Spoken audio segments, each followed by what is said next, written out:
বন্যা এবং ভূমিধস প্রতিরোধে ব্যর্থতার কারণে নর্থ কোরিয়ার ৩০ জন সরকারি কর্মকর্তাকে মৃত্যুদণ্ডের নির্দেশ দিয়েছেন দেশটির সর্বোচ্চ নেতা কিম জং উন।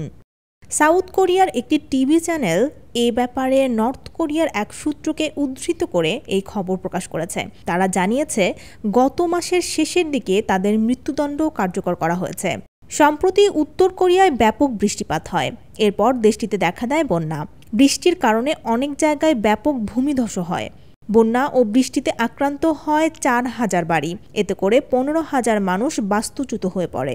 কিম জং উন নিজে বন্যা কবলিত এলাকা পরিদর্শনে যান। পরিদর্শন শেষে জানান, বন্যার এই ক্ষয়ক্ষতি কাটিয়ে উঠতে কয়েক মাস সময় লাগবে। তবে বন্যায় শত শত মানুষের মৃত্যুর বিষয়টি অস্বীকার করেছেন প্রেসিডেন্ট কিম।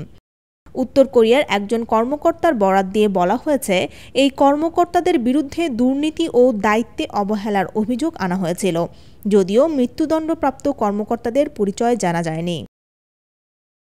ইন্টারন্যাশনাল ডেস্ক, দৈনিক করতোয়া।